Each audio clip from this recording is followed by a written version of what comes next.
지난 5년간 운송사업 면허는 몇 건 발급했습니까? LCC 3건을 발행했습니다. 지금 항공시장은 과당 경쟁입니까? 적정한 수준이에요? 지금은 코로나로 인한 비정상적인 상황이기 때문에 일률적으로 말씀드리기가 조금 곤란하다고 생각합니다. 지금 아시아나 항공사 사태 이후 대한항공하고 통합을 추진하고 있죠. 네, 대한항공이 원했습니까? 아시아나항공이 원했습니까? 국가가 조정을 한 겁니까? 기존의 아시아나항공에 대한 인수합병이 무산되면서 불가피하게 지금 현재 대한항공이 아시아나를 인수하는 걸로 추진되고 있는 걸로 알고 있습니다. 그렇다면 항공산업의 주무부서인 국토교통부는 이 통합이 원활히 진행될 수 있도록 최선의 노력을 해야 되겠죠. 네, 그렇습니다. 지금 현재 이 통합 과정의 필수적인 절차인 공정위의 기업 결합 심사를 알고 있죠. 네, 그런데 공정위가 이 기업 결합 심사를 하면서 심사 기준에 대해서 당사자들이 납득하기 어렵다 이런 입장을 가지고 있는 건 알고 있습니까? 예, 잘 알고 있습니다. 우리나라에서 항공사가 특정 날짜나 시각에 운행할 수 있도록 하는 슬롯 배정은 국토교통부가 합니까? 공사가 합니까? 항공사업법에서는 국토교통부 장관이 하도록 돼 있고요. 저희들 국토부령에 의한 운항시간 조정 배분 규칙에 따라서 실제 집행은 공항공사에서 하고 있습니다. 지금 현재 대한항공과 아시아나 항공의 슬롯은 얼마입니까?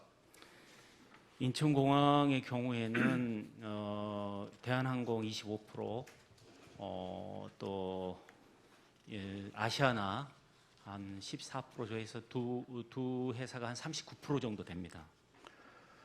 홍콩이나 싱가포르, 파리나 두바이 등 주요 해외 항공사들이 자국 공항에서 허용되고 있는 슬롯 점유율은 어느 정도 됩니까? 통상적으로 50%에서 한 60% 수준으로 알고 있습니다.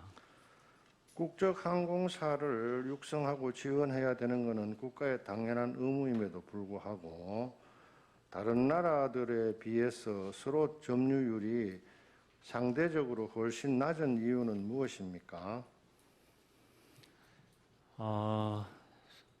항공사들 신청에 의해서 슬롯은 배정이 되고 있고요. 인천공항의 경우에는 LCC까지 합치면 국제사의 슬롯 비율이 65% 수준에 이르고 있습니다.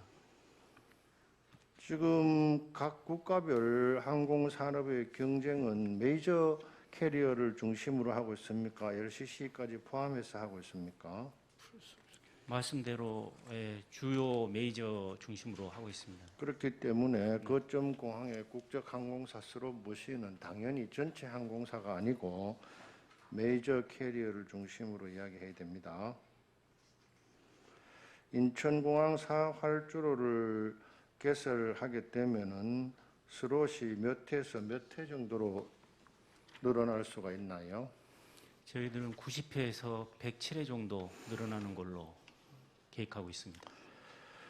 지금 기업 결합 심사와 관련해서 공정위에서는 운항 횟수나 조정을 조건으로 심사를 하겠다. 그리고 여기에 가장 문제되는 이슈가 대한항공과 아시아나를 통합했을 때 독과점이 우려된다 이런 이야기를 하고 있는 걸로 알고 있는데 여기서 말하는 독과점이란 도대체 어떤 의미로 이해하고 있습니까? 우선 통합항공사가 전체 그 운항 비율이 50% 이상을 차지하고 있고요. 이 항공사와의 격차가 25% 이상 차이가 났을 경우 독과점으로 얘기를 하고 있습니다. 저는 도대체 그게 이해가 안 되는 게 아메리카 에어라인 같은 경우에 댈러스 공항의 슬롯 비율이 85%인데 공정위에서 말하고 있는 독과점은 국가의 항공산업 육성하고 연관이 있는 겁니까? 없는 겁니까? 항공산의 특수성이 반영이 안 되고 있다고 보고 있습니다.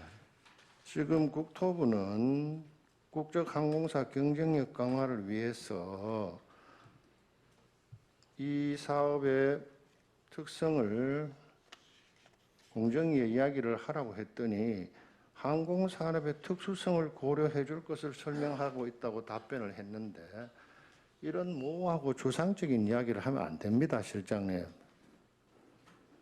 항공산업의 특수성이라는 말을 하지 말고 운항 횟수나 슬롯의 비율은 어느 정도 돼야 된다고 구체적인 내용을 가지고 공정위에 국토부 장관 명의로 공문을 보내세요.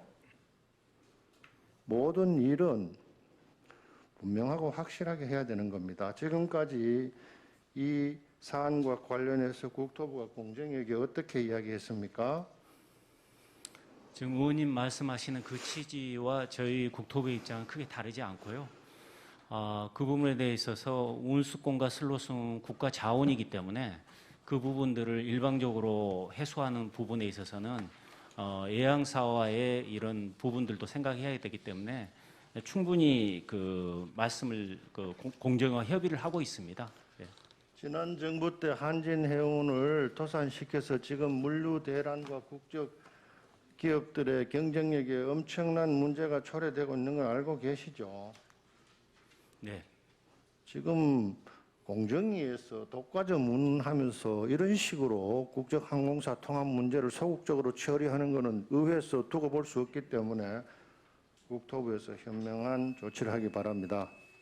네. 황윤석 국장님께 질의합니다. 국장님, 지금 LCC 객실 승무원들을 비롯해서 많은 종사자들이 과로에 시달리는 건 알고 계시죠? 예, 알고 있습니다. 이 사고 이후 국토부에서 내놓은 해결책이 객실 승무원은 빼버리고 운항 승무원들의 피로 관리 제도만 개선했죠.